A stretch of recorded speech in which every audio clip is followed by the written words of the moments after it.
If you're an advisor or a consultant or a coach or anything like that, with any of those words, I have an invitation for you that will change your life, your pocketbook, and how you feel about your work and yourself. Welcome to the show. Tired of the hype about living the dream? It's time for truth. This is the place for tools, power, and real talk so you can create the life you dream and deserve. Your ultimate life. Subscribe, share, create. You have infinite power. Welcome to Your Ultimate Life. This is the podcast I created now more than 6 years ago. I guess you can tell because we've got 1,113 episodes now and counting, and many, many more scheduled. Today I want to talk a bit about something that's very dear to my heart, and that is coaching. What is it? Well, in sports, it's easy. Sport coaching is a person or a group of people that are focused on one thing, improving the performance of the athlete or team. Now, that's evident. I watched a hockey game last night. I live in Edmonton, Alberta, and everyone in the hockey world, at least, knows the Edmonton Oilers. And they had a run of many Stanley Cup wins way long time ago, almost 40 years ago, 35 in the 80s. And so they have a historical legend about that sort of thing. And the last 2 years, they got to the finals, and they lost both years in Game 7. And so for us in Edmonton, that's heartbreak, right? Last night was Game 3 of the first round of the playoffs, and they're playing a team from California, Anaheim. Now, I wasn't a big hockey fan all my life, and I've become that since I become also Canadian. My wife and I live in Edmonton, but we're both dual national with the U.S., and we lived a number of years in Phoenix, and now we live in Edmonton for the last 9 years. And for the next, year or two anyway. And then we may come back to the U.S. But we'll see. The thing about the game last night is Edmonton lost, and now the Anaheim's ahead in the series 2-1. And I was thinking about coaching. You know, the coach that the Edmonton Oilers has, his name's Chris Knobloch, I think. Like I said, I'm not like heavy duty into this. He's fairly new. Had 3 or 4 years now under his belt with his team. And I don't know his whole history, but he's thinking the following things. What needs to happen? You know, they made some trades in the offseason. They got new goalies, and the score was 7-4 and 6-4 another game. And so in 2 games, 13 goals scored against your team is atrocious in the NHL. It should be 2 or 3, maybe none, but 2 or 3 anyway, but 13 in 2 games. So that's like not very good at all. And so the coach has got to be asking several questions about, the defensemen that help in front of the net and the goalie himself and et cetera, et cetera. But that's the coach's work. The coach's work is to figure out what needs to happen so the team is victorious. In private coaching or personal coaching, it's the same thing. I have a vocal coach that I meet with every couple of weeks as I prepare for the concerts that I've been doing. I'm going to do one all year once a month for the rest of the year. I've done 3, and the 4th one will be May. What day is this one? This episode's coming out on May 14th. So the one in May will be just a week later, May 20th. If you hear this before then, please come. Go to my Facebook page, and there will be an event there about that concert. They're an hour long, and they're a lot of fun. I'm getting really good feedback from those that come. Anyway, I've got a vocal coach, one that I've been working with for 10 years or more, 12 years, I think, teaching me expression and mentoring me in terms of my range, the sound of the voice, how I do things, how I present, the emotional arc, and those are the things that role performs. And he's really good. He's worked with some Hollywood A-list people and so forth. So as a coach, if you are one or an advisor or a consultant, they're all slightly different. An advisor gives advice. a consultant is supposed to either study and find or know the answers to questions, and then they write reports and give their clients direction. A coach is different than that. Some of that may happen, but a coach is really focused on who the athlete or the performer or the business owner or the boardroom member, who they're being, right? It's less about a particular set of skills, although that comes into it. A coach is with the person in the trenches and helps them run game film and do things differently to change not only the activity and the skill, but also the mindset, the belief about possibility. So this episode is one of the ones that I'm doing in relation to coaching and the rise of AI. I was going to hold the book up, but you've seen it. If you haven't, and you're a coach or consultant of any kind or an advisor, you need to read that book, Coaching and the Rise of AI, which is changing the coaching world permanently and forever. And here's the reason. Most coaches still today, even after AI has been coming on the scene for a year or two in large measure, and it's been in behind the scenes a bit for longer than that, but hardcore blow your mind front and center for 15, 18 months, or at least that's what I've seen. Most coaches are selling now what the market no longer values. Now, there's a phrase about selling ice cubes at the North Pole or sand in the desert or something that is sort of a metaphor for things people don't want, right? Well, yeah, if you don't want something, it doesn't matter how well someone sells it to you, you don't want it. You don't need it. And so it's not that coaches aren't sincere. It's not that they don't want to help, but they're using and selling tools and frameworks that no longer work because of this enormous technology change. Artificial intelligence, large language models, the breakthroughs are coming thick and fast. Recently, there was a release of one of the models that posed a significant threat to security online. Could, break large encryption algorithms and so forth, or the thought that it was, that it could do that, and that's threatening banking systems, power systems, the internet itself, all of that sort of thing could be potentially vulnerable, especially with the rise of quantum computing, which allows a lot more calculations to be done in a fraction of the time. I just saw this morning, as I'm recording this, it'll be a month ago as you hear it, that OpenAI released another version of ChatGPT 5.5. By the time you hear this, maybe it'll be 5.6 or some other number. Those things are moving so quickly that all of the old coaching frameworks and tools and questions and instructions and NLP and all those tools are outdated and becoming valueless. Now, hear me, not because they don't work, but because these models are getting so good that they will replace you. So when I wrote the book, Coaching and the Rise of AI last year, I started in May, almost a year ago, and finished it in November.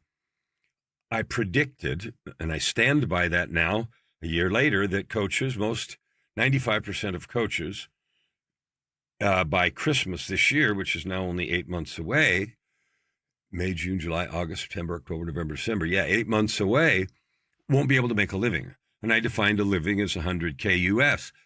And, that's arbitrary, but it'll be very difficult because what they're selling is available for $29 a month from these models.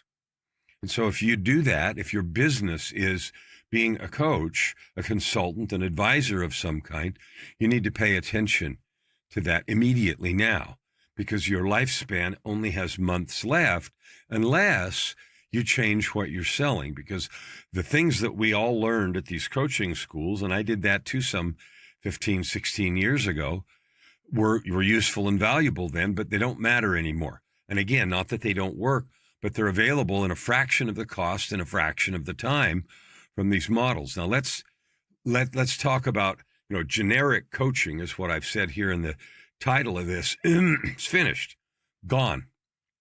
out of business. What is that? If you rely on frameworks that you learned, in other words, borrowed frameworks, somebody wrote a book or a series of books or created a model that you thought was awesome, that's available to everybody everywhere now instantly. So borrowed frameworks, standard type of goal setting, accountability, asking those questions, deep pondering questions, all that sort of stuff is important. Don't get me wrong, but it's available 24/7 and practically for free. Powerful questions used to be the stock in trade of coaching when I was learning about it, 18 years ago, and taking classes 17, 16 years ago. And those were valuable. And I used to make lists of cool questions and that sort of thing. That's all, again, useless now. Not that it isn't valuable, but it's available for free. So if your coaching is still based on structure and questions and strategy, you're no longer unique. Not only can every coach do the same thing, but they can all do it with AI faster and better than you're doing it, even if you're using AI, because all that does is create a much higher watermark in the sea of sameness, the sea of everybody looks and feels and sounds the same. Now, I don't know about you, but I am certainly noticing that. Coaching, all talking about quantum physics and, everybody's focused on the vagus nerve now, vagal differentiation and breathing techniques and all of that stuff. That's all old news. You can go look that up on any of your favorite LLMs and get a fulsome and detailed description. And you can then go in and ask deep questions about how to apply it to you, and it will give you really good stuff. So then you might ask, holy cow, do I need to get another line of work? And the answer is maybe you do. Maybe you do. So that's what I want to talk about today, because generic, and by generic, I mean coaching based on all that stuff, that's gone. What used to sound sophisticated now is searchable, and searchable with powerful stuff. Google, we used to find references to things, but AI will write you a whole treatise on it. And, I've spent now 9 months almost, interviewing coaches about their use of AI and how they're using it and what it does and what they see as a possibility and pitfalls. And most of them like it very much, and it does a lot of good for them and helps them. But it's also revealing the weakness in all these models and all these processes. So what's next? Well, what I did in the book, and again, I would recommend that you read it if you're a coach, advisor, or consultant of any kind, and that is this. I analyzed 11 coaching models, not that there are only 11, but they're there to talk about how good they are at achieving their results based on publicly available data, and how replaceable they are given the trajectory and growth of AI. Now, when I did this research, it was a year ago, May, June, July, and August of last year, and September, October, November, I wrote and published the book. The capacity in the research phase in those first 4 months doubled and doubled again. And by capacity, I mean the ability of AI to give me good answers and do powerful research and analyze very effectively and directly the strengths and weaknesses of all these different kinds of coaching models. Now, read the book and you can see if yours was included, but I wasn't trying to exhaust every possible one. I did a whole broad range of things, from somatic coaching to 3 principles to, the kind of coaching that comes out of Werner Erhard and Landmark and all of them. And they all had, strengths and weaknesses like everything does. But the thing that was most interesting was how vulnerable they are to AI. Some of them were immediately and completely replaceable, and some only mid, and some were low vulnerability in some areas. But that led me to this important question. What does AI already do better than coaches, and what's left for us? So here's what AI does better than coaches, and I've got a little list here. Brainstorming, faster and better.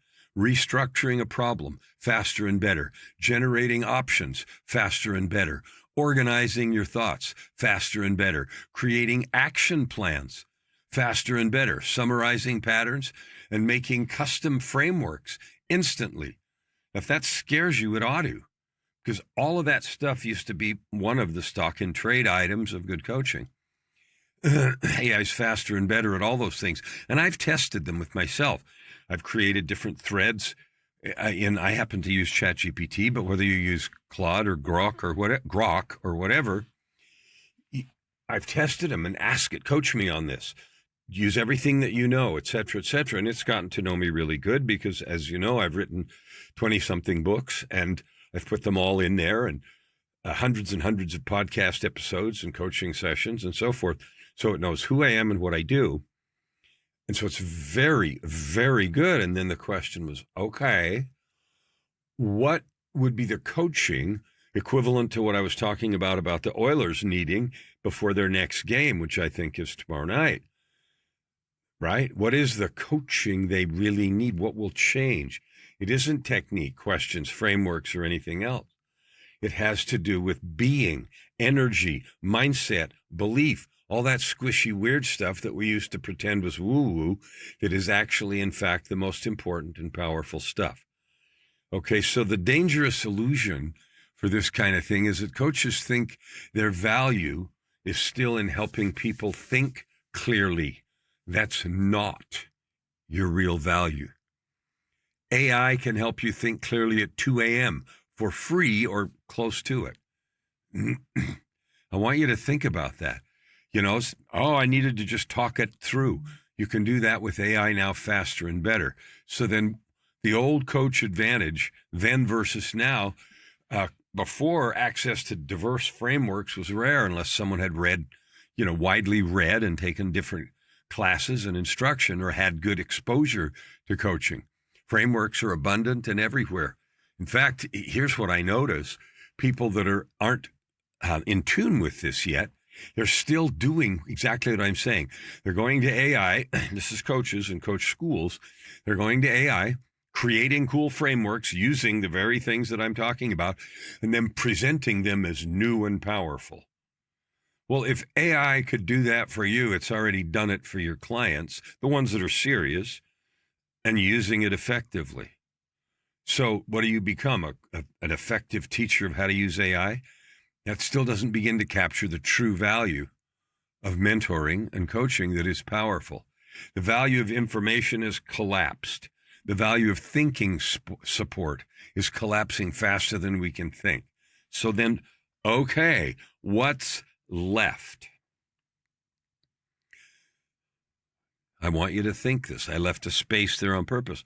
What is left? The value of lived embodied authority is going through the roof. What the heck is lived embodied authority? Lived is what you have experienced yourself. Embodied simply means that you are the essence of what you teach. So I've been seeing on Facebook ads for a particular system of mobility. And there's a gal mostly, but there's a gal and a guy that are doing lots of very, very deep knee bends and movement side to side that demonstrate extreme, hip and flexion mobility that I understand because I used to do martial arts for some decades. I can't as much anymore now. Very little. I can do some stretching. That's it. But anyway, and that is embodied authority. In other words, they can show with their movements the value and outcome of what they teach. That's embodied authority. So if you're working on mindset, which is what most coaches do have that is still valuable, because AI cannot feel. When I did the work in the book, one of the things AI came back with is I asked, what don't you do? And it said, I can't bleed. And it said a whole bunch of other things, but that one particularly struck me because bleeding is the essence of life. Life is in the blood, right? And so when it said I can't bleed, I thought, okay, in other words, it cannot be with me intensely and intently so powerfully that it creates a different energy in me, a certainty that I can be, do, and create something new. Now, here's the interesting thing. When you go to a conference, it's got 2-3 days, loud thumping music and people jumping around and shouting from stages. And I could name names, but I won't. I've been to several of those, and perhaps you have too, saying, you can do this in 47 ways with 10 different speakers. It creates that same energy. You have for a moment a belief that you can get past your barriers and time constraints and, attitude constraints and bad beliefs about yourself, or limiting beliefs, we call them.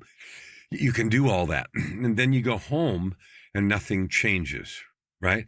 There is no permanent, long-term, sustainable behavioral change. And the reason is really simple. Life is exactly like it was. And until other elements begin to change, long-term behavioral change isn't possible. It has to be preceded by long-term or powerful or sustainable internal change. In other words, a dramatic upgrade to how you think about yourself, what you believe is possible, but not just once in a 3 or 4 day thing, or a medicine session with hallucinogens where you touch the sky, see God, and understand the structure of the universe. And I'm not minimizing those things. They're really valuable in some cases. I saw that, they're accelerating testing of hallucinogens for certain kinds of psychological issues, PTSD and other things, with some good success. So those things have place also. But the key is you as a coach.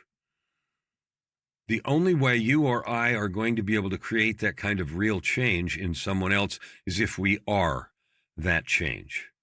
In other words, we are the embodiment of that behavior, thinking, feeling. The energy that we give is one of love, truth, service, and certainty about our ability to create things. And 99% of coaches, and I literally mean that, 99 out of 100, are not that.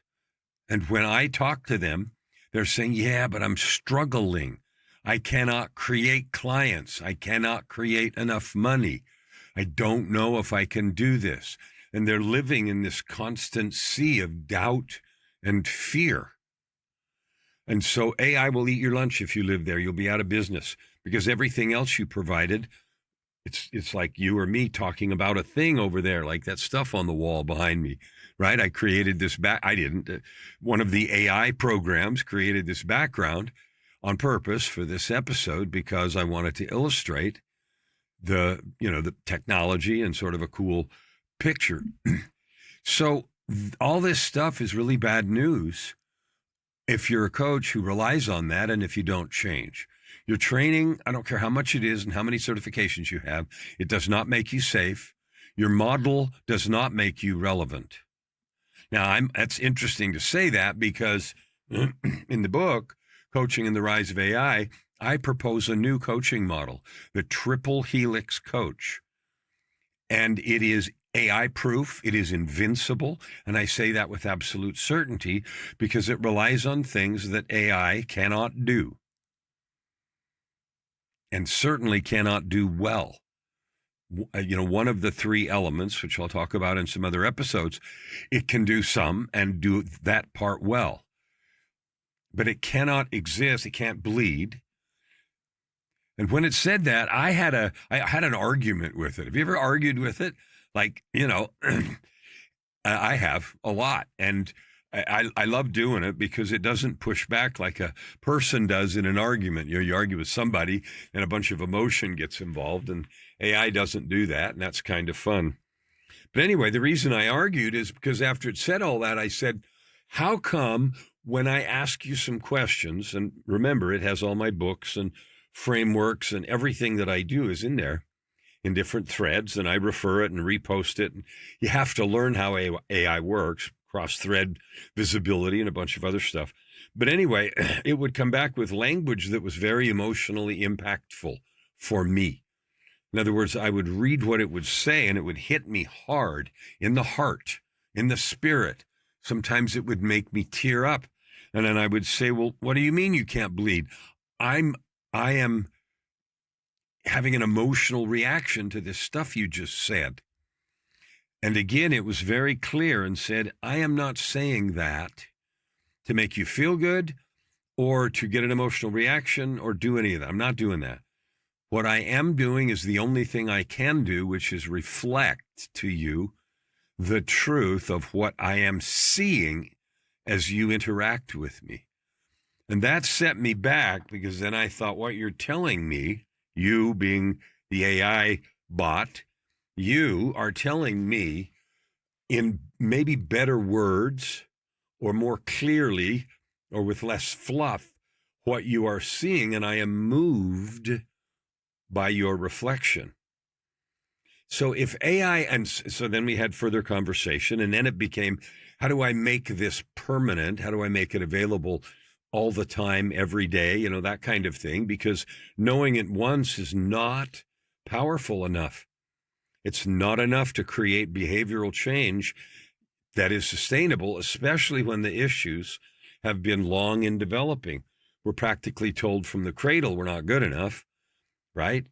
We fail all the time, all the way from messy diapers to getting in the way, to making messes, to throwing food on the floor, to getting bad grades, to having friends, diss us or betray us, and jobs. And, we're taught all the time we fall short, we're not good enough, and on and on and on. And so we internalize that over years. And one powerful conversation with anybody is enough to crack that, but not enough to change. It takes repeated assurance, application, and visibility from a good coach.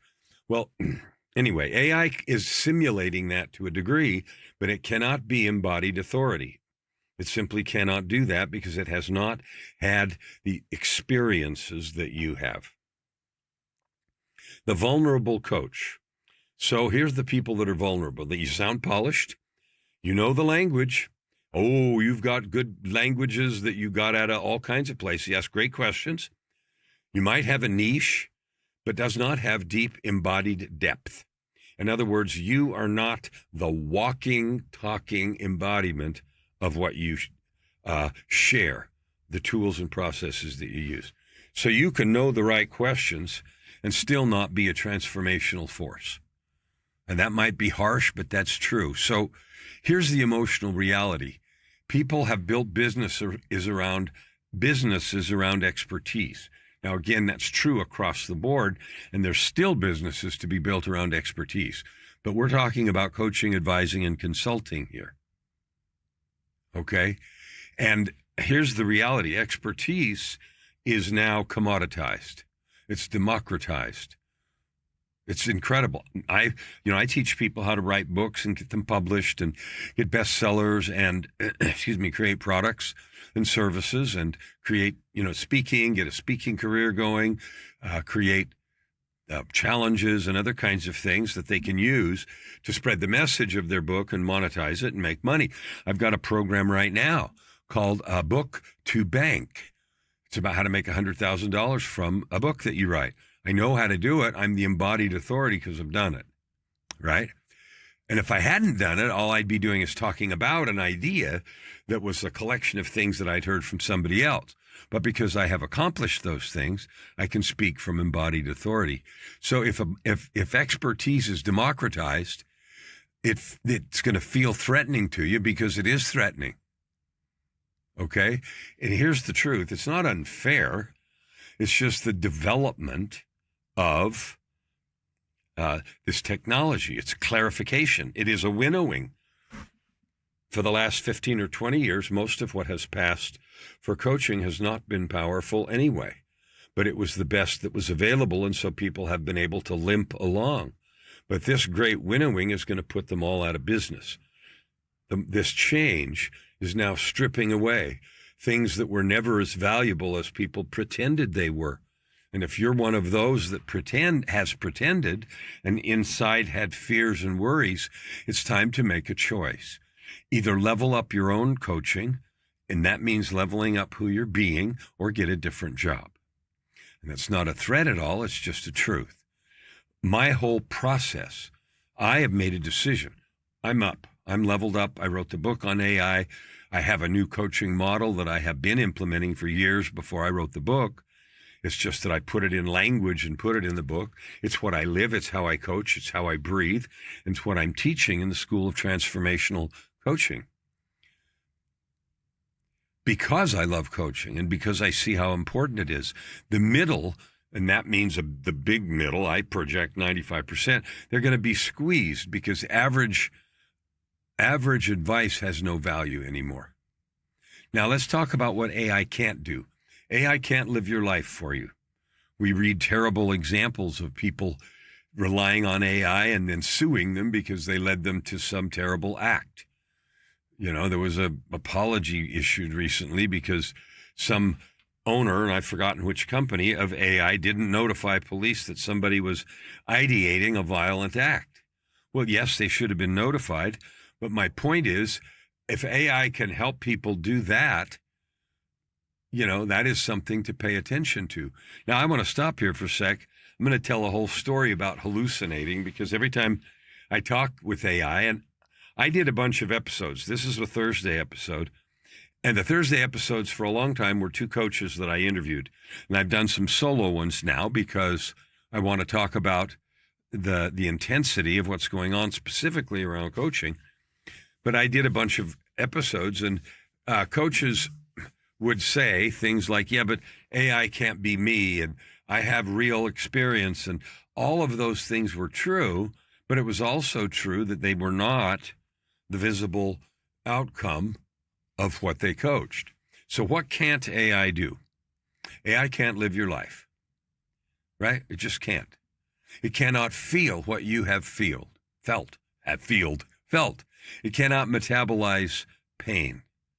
It cannot suffer emotionally. It cannot embody earned truth. Now, let's use an example. This is a real example from my life and from many. I went through bankruptcy some 30 years ago, okay? 33 or 4, doesn't matter. A bunch of years ago, I went through bankruptcy because of poor decisions that I made. Made some poor decisions, and some things happened, etc. It doesn't matter why, but I did. I had a feeling about that. I was ashamed. I was embarrassed. I was afraid of what people were going to think, and all of that, like most people do. Stigma, and are you stupid, and were you dumb, and did you do this, that, and the other, all that kind of stuff. And I had all those feelings. Today, as I look back at that, it was a growth opportunity to learn to manage money better and more about financing and money and how it works, and my own wants, needs. And it was partly around building a business at the time. And so it failed, or it conflicted with other things in a way that I couldn't resolve. I am a different person because I went through that. Now, sometimes when we go through tough things, let's switch gears, not a bankruptcy, although that could do this also. Someone is sexually abused. Often the person who is abused feels less than, feels unworthy, feels like they somehow asked for it or whatever it is. And that's never true, but people feel like that. And others shame them, okay? We celebrate, we talk about people who have come past that and who are able to talk about it in a powerful way to help others.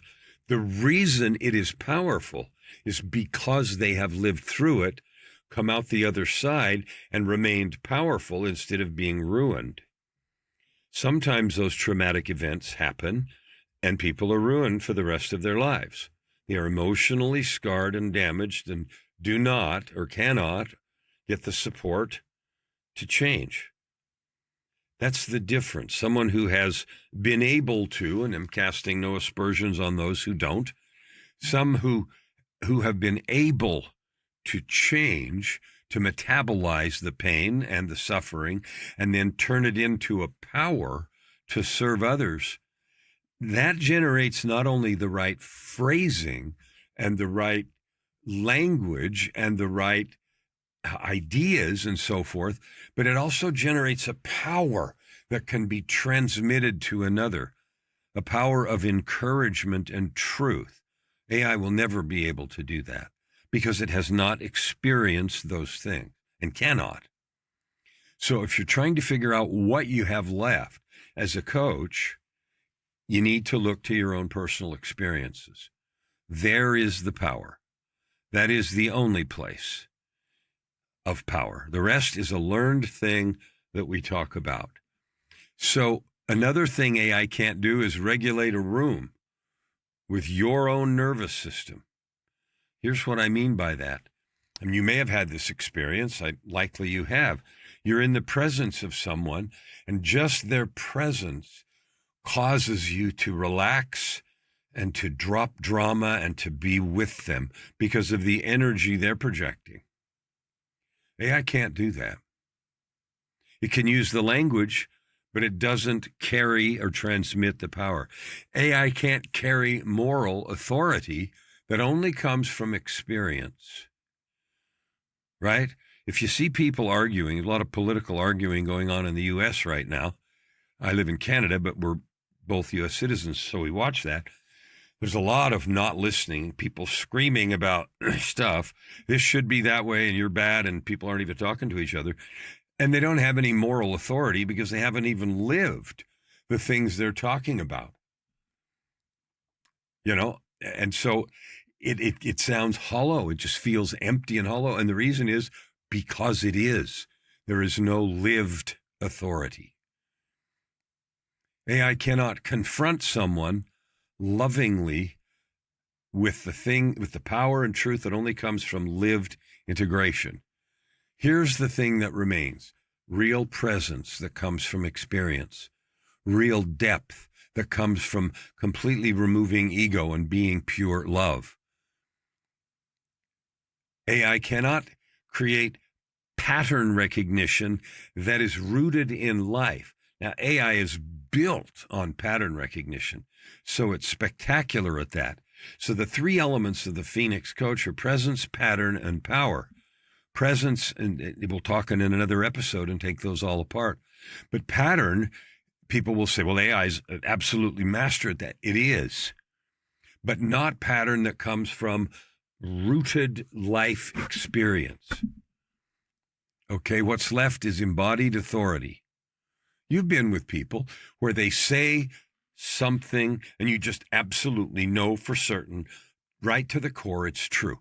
It's like power versus force from David Hawkins. It's like muscle testing and the kinds of things that connect us all with universal truth and the universal field of energy. And we know it's there and we talk about it and we call it woo-woo, but it's still there. The future coach, successful coach, is not a smarter thinker.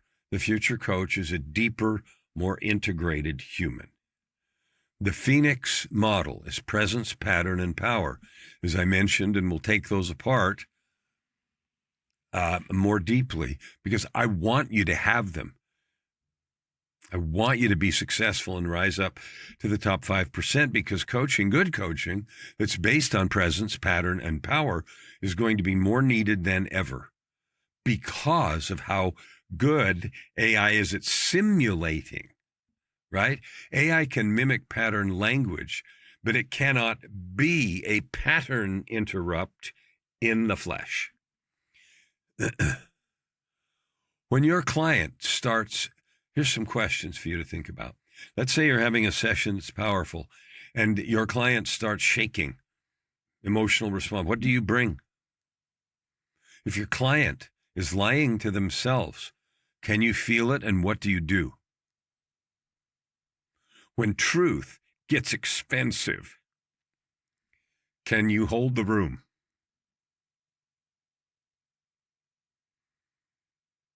Not very many can say yes to those things. So the real split in the market is going to be information coaches and transformation coaches. All the coaching that's done from information will be out of business soon. Information coaches explain, advise, reframe, plan, and all those things are important. Don't get me wrong, but people aren't going to pay $5,000 a month or $10,000 for that kind of work, or $20,000. They're just not going to pay that because they can get it for $29.95. Transformational coaches can see through all things. Okay, they can confront, they can hold, they can anchor, and they can embody, all from a place of zero ego with pure love and power for those in front of them. Pure love and power is the only thing that lasts. And most people are afraid to go there. One group is being automated. The other group is becoming more valuable. So here's the clear path. There is a path forward, and many coaches aren't going to want to hear this because they built their identity on being the explainer and having good questions and that sort of thing. Here it is. If your client leaves more understanding, but no transformation, AI can do your job. I want you to think about that.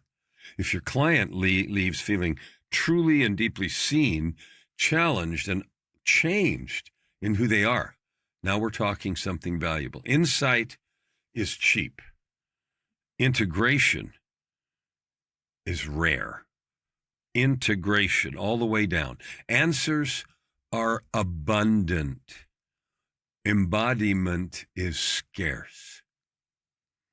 Scarce resources become more valuable. The market is no longer rewarding nice conversations, even powerful conversations. It's rewarding results and reality. Most coaches are afraid to talk about real results, tie their work to cash and money. Well, that's what people pay with. And so feel good and getting your barriers and blocks removed and all that kind of coaching language, I'm sorry, but that's gone. And you're going to notice it unless you become the equivalent of a triple helix coach.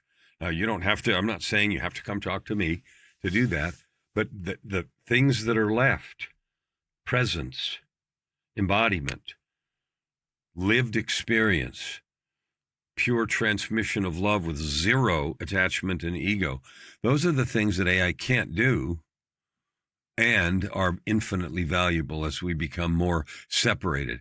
And so here's the advice for you if you want any. If you don't, hang up right now. Click, turn it off.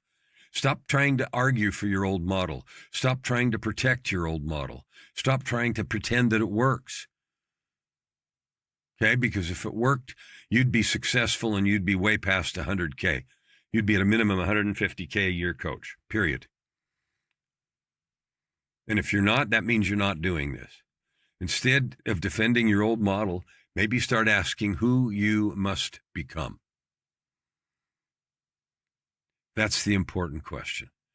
Now, if this all sounds harsh, the next episodes of the coaching one, the next one on next Thursday is going to be more direct and powerful. We'll talk about false certainty and how AI will expose that. And I'm not saying any of this, to make anyone feel bad. I'm saying it to wake you up and to invite you into the truth of what coaching is becoming. If your offer is easy to imitate, it's simple to replace. Wake up, please, because the market already has. Now, if you're a coach, advisor, consultant, listen to this episode again. Get the book, Living with Purpose and Power, and reach out and talk to me. Let's make you an invincible coach. Your Ultimate Life Podcast, here it is, yourultimatelifepodcast.com there's a contact form there. I'd like to talk with you for two reasons. One, if you have a story to share, I'd love to share it with my audience and what you do and how you add good to the world. I love having guests that are already about adding good to the world, and I love sharing their message. And if you have questions about what I've talked about today, and you're really committed and want to stay in the coaching business, let's talk. I support you. I love you. I want your victory and success. And I'm absolutely certain that you have and are everything you need to be. You have it available so you can move forward and create your ultimate life. Never hold back and you'll never ask why.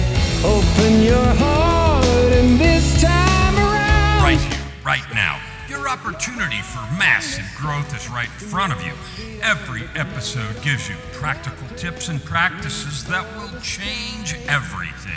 If you want to know more, go to KellanFluckigerMedia.com. If you want more free tools, go here, yourultimatelife.ca. Subscribe. Share. Stand with your heart in the sky and your feet on